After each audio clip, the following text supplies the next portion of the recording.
नमस्कार दोस्तों, देखते हैं बिहार के एग्जाम में जिस तरह के क्वेश्चन पूछे जाते हैं उसका क्वेश्चन और आंसर वन लाइनर है और इसलिए जल्दी समाप्त होगा। इसको हम कोशिश करते हैं कि अधिक से अधिक आपको बेहतर ढंग से इसका व्याख्या करें, आपको बताते चलें। तो देखते हैं पहला क्वेश्चन। देखिए ये जो क्वेश्चन सेट है ना, ये सब बीपीएससी और बिहार एसआई के लिए समझिए क्रीम है। क्या है? क्रीम है, मतलब घी है, मक्खन है। अगर ये सब क्वेश्चन नहीं आता है तो समझिए कि मामला गड़बड़ है। इसलिए यह सब क्वेश्चन जो है देखते चलिए। मुश्किल से 10-20 मिनट का वीडियो होता है। अगर ये डेली आप देखते हैं तो हमको लगता है अच्छा खासा आपका जीएस तैयार हो जाएगा। चलिए देखते हैं पहला क्वेश्चन। रुद्रदामन प्रथम की विभिन्न उपलब्धियों का वर्णन किस अभिलेख में है? तो रुद्रदामन के अभिलेख जो है यह है जूनागढ़ अभिलेख। कौन सा अभिलेख? जूनागढ़। अब पूछिए कि जूनागढ़ आखिर है कहाँ? ये बसंती वाला रामगढ़ तो नहीं ना है? नहीं, जूनागढ़ जो है गुजरात में एक जिला है जूनागढ़, आप जानते हैं। और इसी पर है गिरनार पर्वत। रुद्रदामन का जो अभिलेख है यहीं पर मिला है। कहाँ? जूनागढ़ में। जान लीजिए कि जो जूनागढ़ है ना, पाकिस्तान इसको हड़पे के चक्कर में था। जूनागढ़ के नवाब जो है चाह रहा था कि हम पाकिस्तान में मिल जाए। वहां जनता जो है 80% हिंदू थी, 20% जनता मुस्लिम।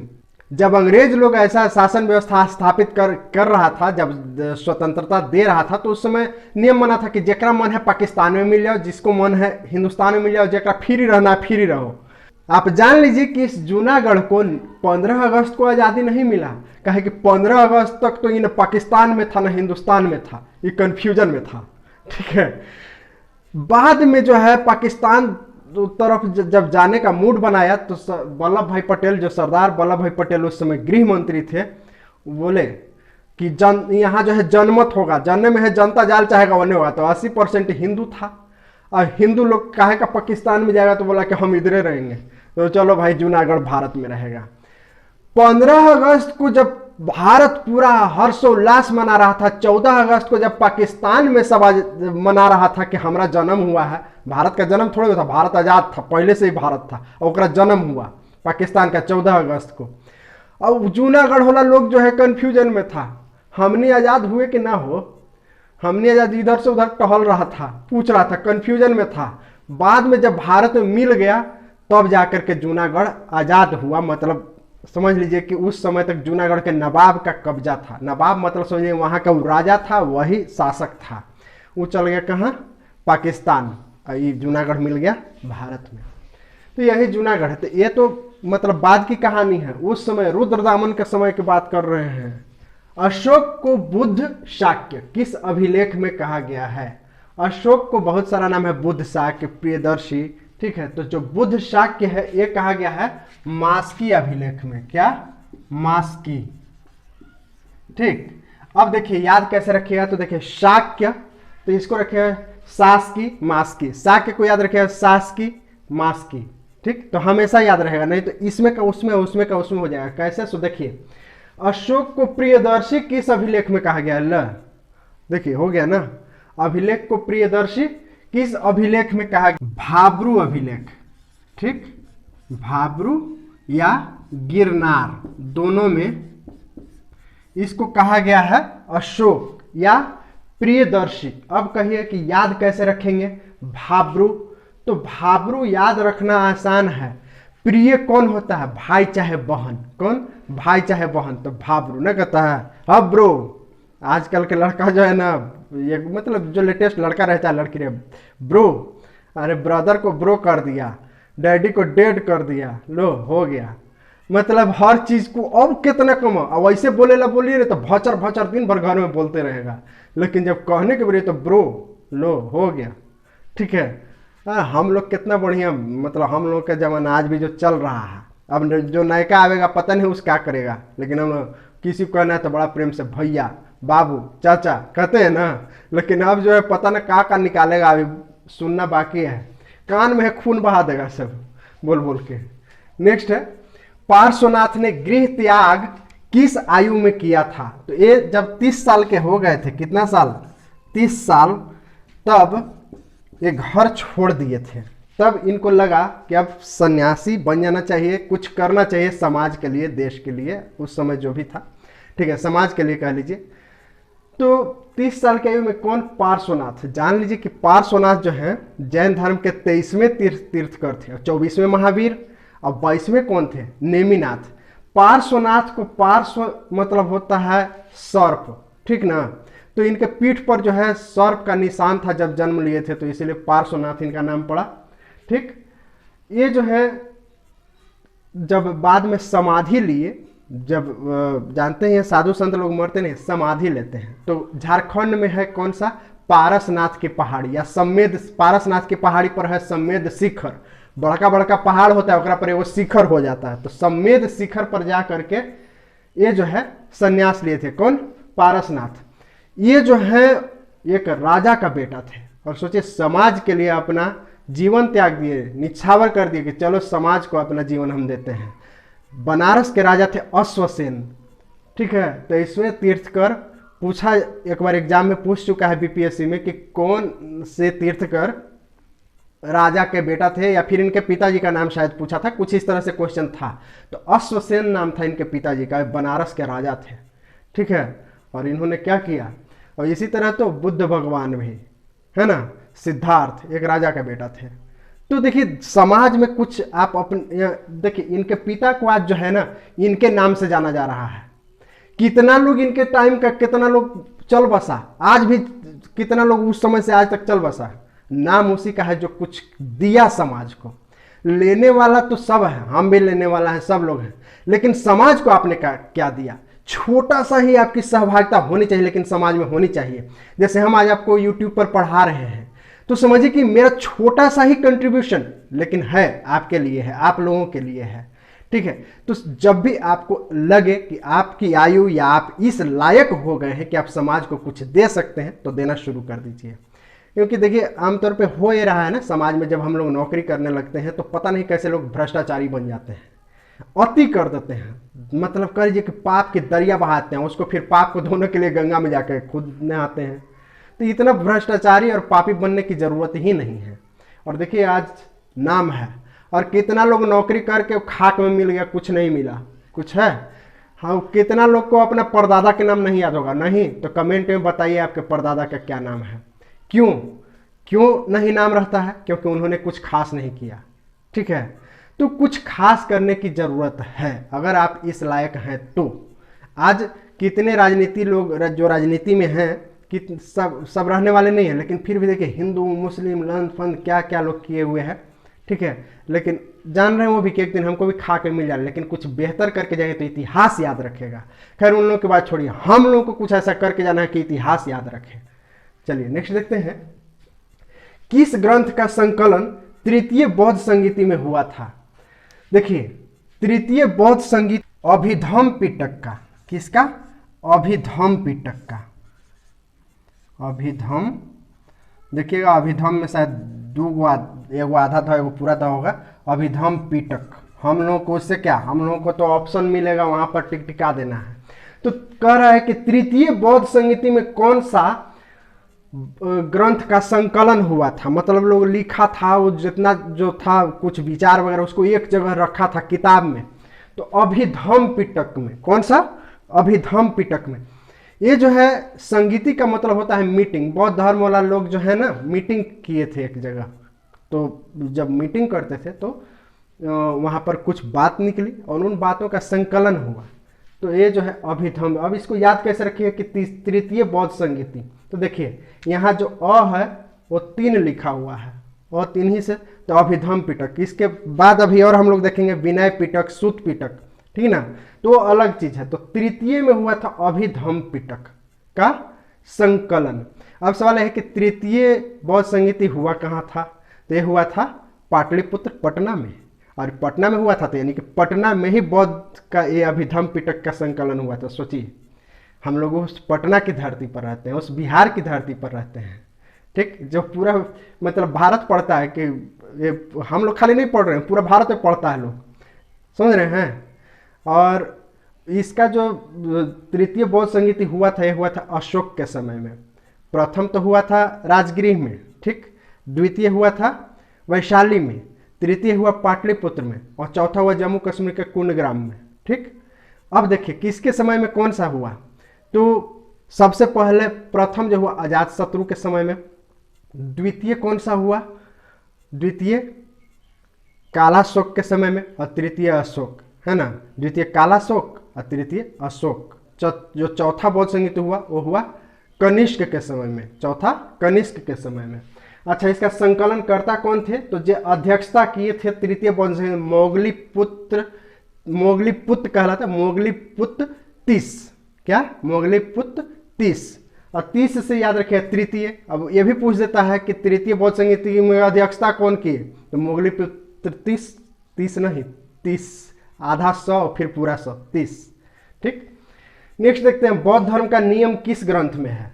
तो बौद्ध धर्म का नियम जो है यह है विनय पिटक में। किसमें, विनय पिटक। ठीक, विनय पिटक में है बौद्ध धर्म का नियम। अब जो बौद्ध धर्म का नियम है तो इसको याद कैसे रखिएगा कि विनय पिटक में है। तो देखिए नियम, नए नए नए नए नियम, याद रखिएगा। नेक्स्ट है बौद्ध धर्म का दार्शनिक व्याख्या किस ग्रंथ में है, तो यह है सुत्त पिटक। क्या, सुत्त पिटक, ठीक ना, सुत्त पिटक में है। अब सूत्र से याद रखिए सूत्र, कोई भी जो है दार्शनिक सूत्र होते हैं, कुछ खास सूत्र होते हैं कि इस रास्ते पर चलना है, ये बेहतर है, ये खराब है, तो दार्शनिक व्याख्या किसमें, सुत्त पिटक में। ऐसे भी जब ये दोनों याद ही रहेगा कि अभिधम पिटक विनय से नियम और सुत्त पिटक दार्शनिक। ठीक, सुत्त पिटक दार्शनिक। अच्छा, इन लोगों को पिटक क्यों कहा जाता था, उस समय हम लोग जैसा बैग उग ना था कि लेके कन्हू में चल दिए। ठीक है, उस समय लकड़ी के बक्सा में लोग रखता था, तो किताबुआ को चूंकि लकड़ी के बक्सा में रखा जाता तो धीरे धीरे इसका नाम पड़ गया पिटक।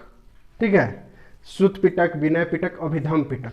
ये दोनों के जो रचना है, मतलब कह लीजिए संकलन है, लिखा जो गया, तो ये दोनों लिखा गया प्रथम जब पहली बार बौद्ध संगीतीय आयोजन हुआ उस समय ये दोनों को लिखा गया, विनय पिटक और सुत्त पिटक को। मतलब ये कि महात्मा बुद्ध तो 80 वर्ष की अवस्था में चल बसे थे। 463 ईसा पूर्व में महात्मा बुद्ध का जन्म हुआ और 80 वर्ष की अवस्था में वो महापरिनिर्वाण को प्राप्त किए, मतलब मृत्यु हो गई। तो 80 वर्ष जब घटाइएगा 463 ईसा पूर्व में से, जोड़िएगा नहीं, घटाइएगा, काहे कि ईसा पूर्व में से हम लोग घटते चलते हैं, तो आएगा 383 ईसा पूर्व। 383 ईसा पूर्व में पहला बौद्ध संगीति हुआ अजातशत्रु के समय में, और अजातशत्रु के समय में कहाँ हुआ, राजगृह में। और राजगृह में ही ये दोनों जो किताब है विनय पिटक और सुत्त पिटक, इसका संकलन किया गया। कहाँ, राजगृह में। ठीक, नेक्स्ट क्वेश्चन देखते हैं।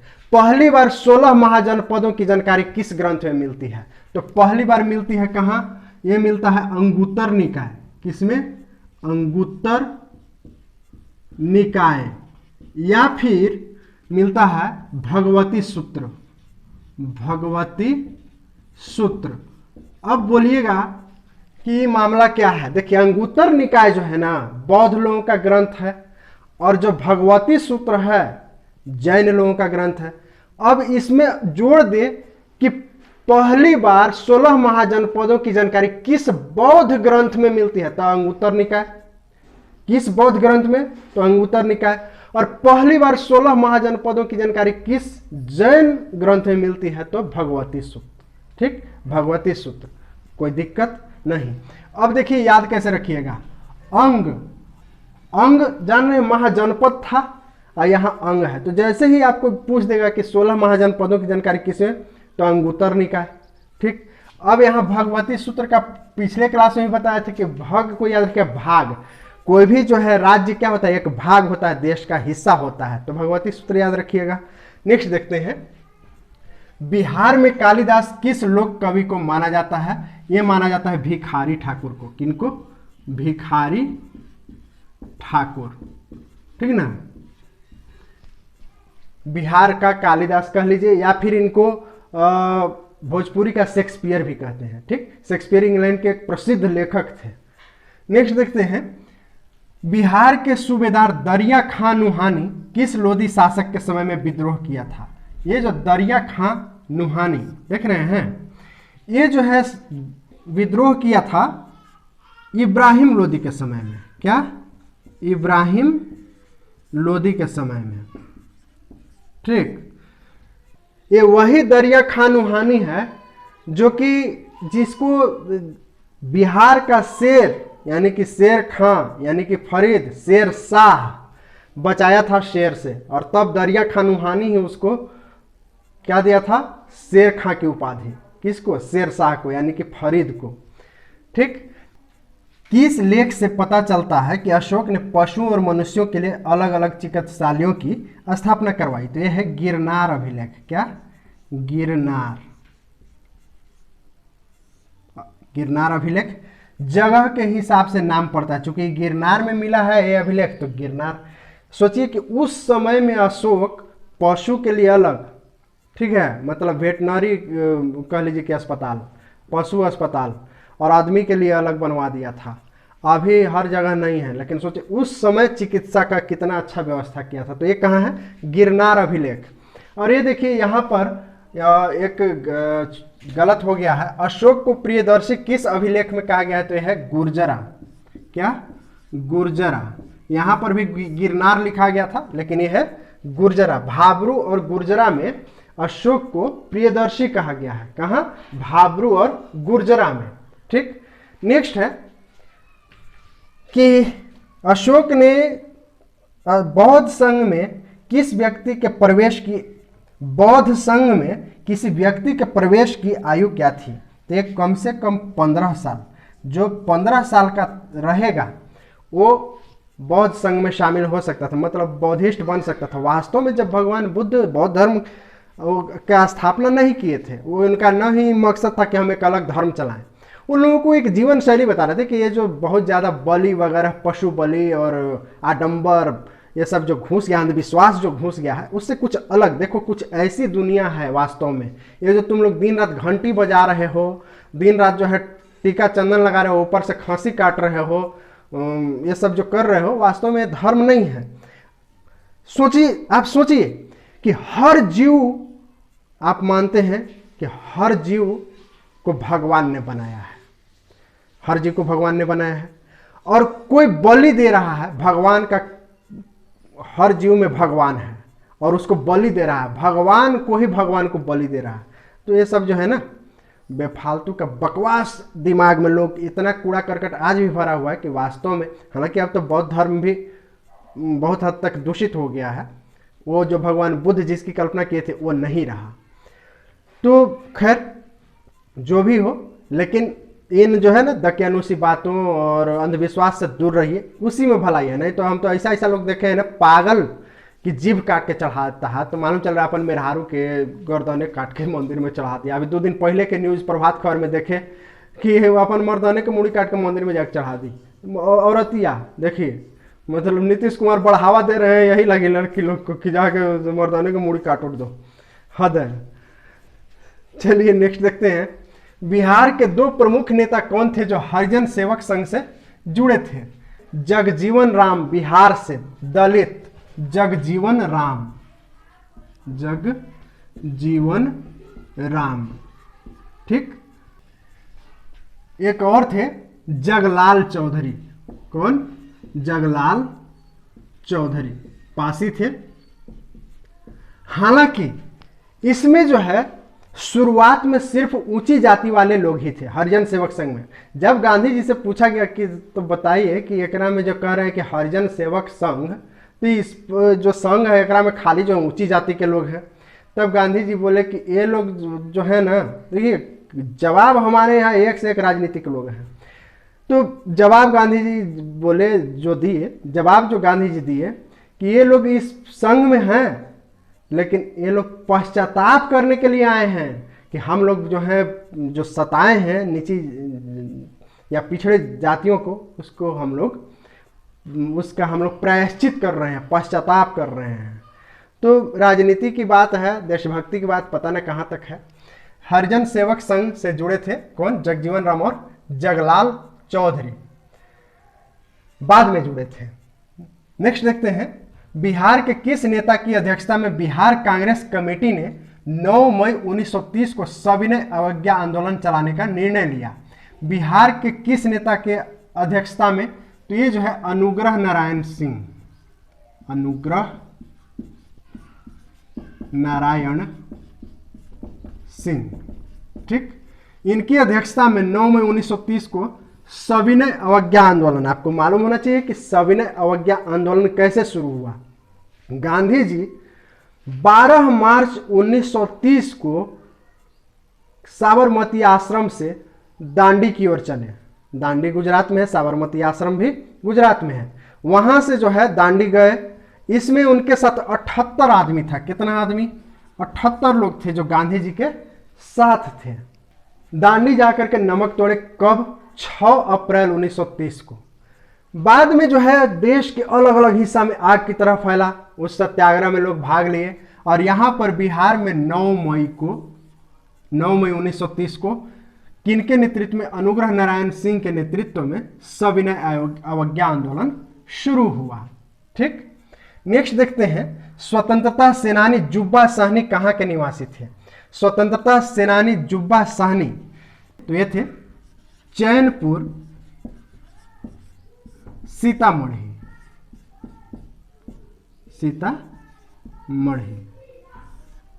ठीक।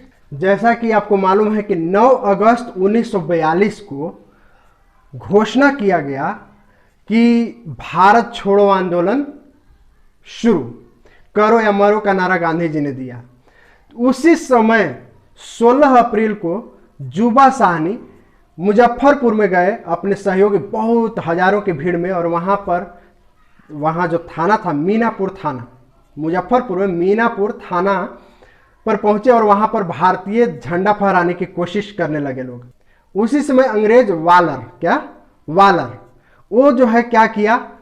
गोली चलवा दिया। गोली चलाने से कई लोग मारे गए। जुब्बा साहनी को गुस्सा आया। जुब्बा साहनी वालर का पकड़े कॉलर और थाना में कुछ लोग आग लगा दिया था।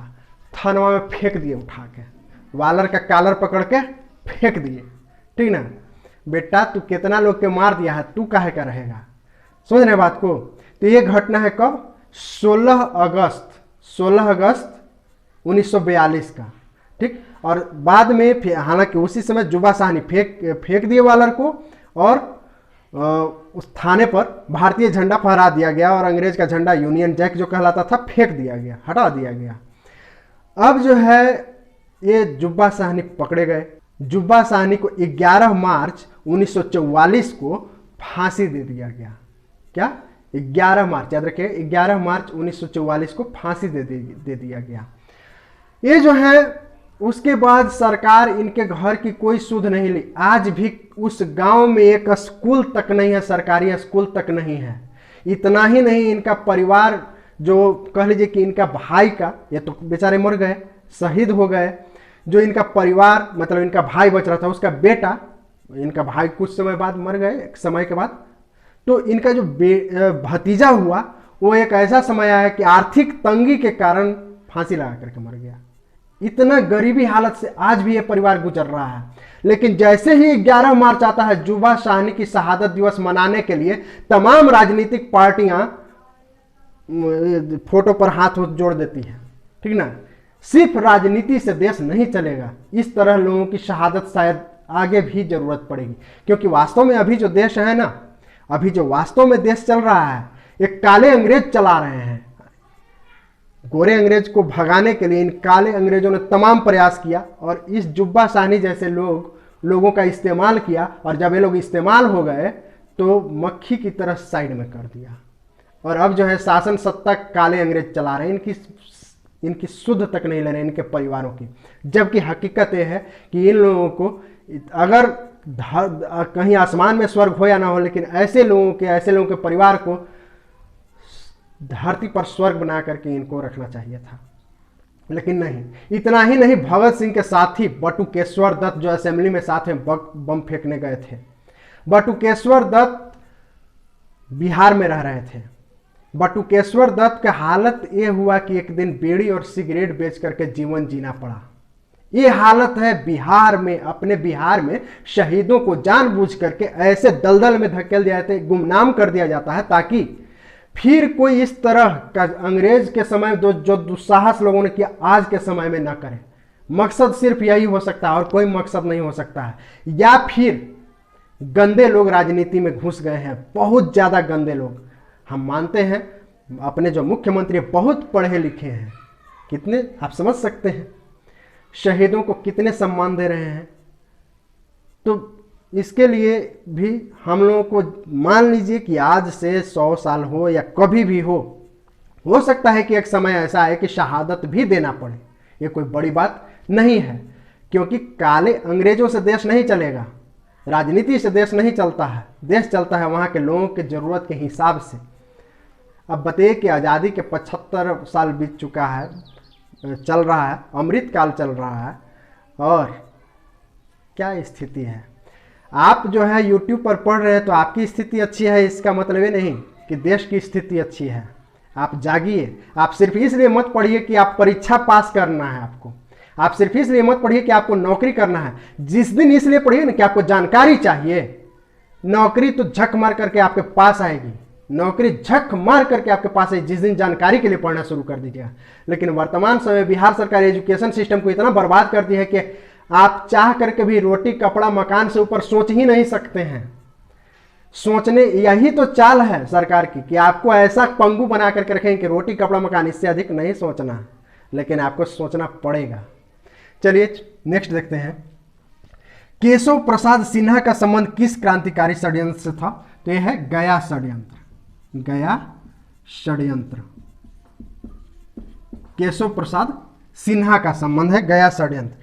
ये जो है गया में ब्रह्मगिरी पर्वत है, वहां पर सबसे पहले जानिए भगत सिंह के पार्टी में जुड़े हुए थे, उसके ये सदस्य थे, ये गया के ही थे, और गया में ब्रह्मगिरी पर्वत पर बम उम बनाते थे। और जो भी ज़्यादा अमीर लोग था, क्योंकि पार्टी को खर्चा कहाँ से आएगा, कोई डोनेशन वगैरह तो देता नहीं था, तो जो अमीर था उसका कुछ जो है रॉबिन हुड बन करके ले लेते थे और क्रांतिकारियों को मदद मिलती थी, ठीक ना। मतलब डाका वगैरह कहीं कहीं डालते थे जो ज़्यादा अमीर था। तो ये जो है गया षड्यंत्र, याद रखिएगा, केशव प्रसाद सिन्हा का संबंध गया षड्यंत्र से है। प्रथम मुस्लिम शासक जिसने बिहार को जीता था यह है बख्तियार खिलजी। बख्तियार खिलजी, ये जो है मोहम्मद गोरी के साथ में आया था। मोहम्मद गोरी तो 1206 में मर गया, ठीक ना, इसको छोड़ गया। ये जो है कुतुबुद्दीन ऐबक के फिर संरक्षण में आ गया। ये जो है पूरा बिहार का नालंदा विश्वविद्यालय जला दिया, पूरे बिहार मतलब जहाँ जहाँ गया सब जगह नष्ट भर नष्ट किया। नेक्स्ट है, शिशुनाग की मृत्यु के बाद मगध का शासक कौन बना था? शिशुनाग की मृत्यु के बाद मगध का शासक बना था कालाशोक। कौन? कालाशोक। कालाशोक को काक वर्ण भी कहा जाता है, क्योंकि इसका जो कलर था बहुत करिया था, तो इसीलिए इसको क्या कहा जाता है? काक वर्ण भी, कालाशोक को। तो शिशुनाग का बेटा था कालाशोक। शिशुनाग जो है सेनापति था नागदशक का। हर्यक वंश के सबसे अंतिम शासक नागदशक को ये जो है क्या शिशुनाग की भोंक दिया तलवार, ठीक ना। अब ये भोंक के वो अपने बन गया शासक, कौन? शिशुनाग। लेकिन जो उस समय जो यहाँ राजधानी था, उस समय जो राजधानी था पाटलिपुत्र था। ये क्या सोचा, पाटलिपुत्र में रहेंगे तो हमरो कोई भोंक देगा, कहे कि सब नागदशक का समर्थक था। हर्यक वंश के जान लीजिए संस्थापक बिंबिसार, ठीक ना, बिंबिसार का ही बेटा था अजात शत्रु, तो उसी के वंश के ये जो है कौन? नागदशक था। नागदशक का सेनापति शिशुनाग, ये उसको नागदशक को पहुंचा दिया, हुर दिया। अब जो है इसको भी ये जो शिशुनाग के बाद बना मगध का शासक कालाशोक, और कालाशोक के समय ही द्वितीय बौद्ध संगीति हुई थी। तो ये कालाशोक समझ गए। जो बिहार के एग्जाम में, बिहार की परीक्षाओं में क्वेश्चन पूछे जाते हैं, ये सब बहुत ही इंपॉर्टेंट है, बहुत ही इंपॉर्टेंट, ठीक है। तो चैनल को सब्सक्राइब कर लीजिए, लाइक कर लीजिए, और भी जो कमेंट वगैरह करना होता है वो भी कर ही दीजिए, ठीक है। सब्सक्राइब करने से फ़ायदा यह है कि हम डायरेक्ट जैसे ही वीडियो डालेंगे आप तक पहुंच जाएंगे, और नहीं तो हम थोड़े कहते चलेंगे कि हम वीडियो ये डाल दिए हैं, हम वीडियो ये डाल दिए हैं, ऐसे नहीं कहेंगे, ठीक ना। तो सब्सक्राइब कर लीजिए। मिलते हैं फिर अगले वीडियो में, तब तक के लिए जय हिंद।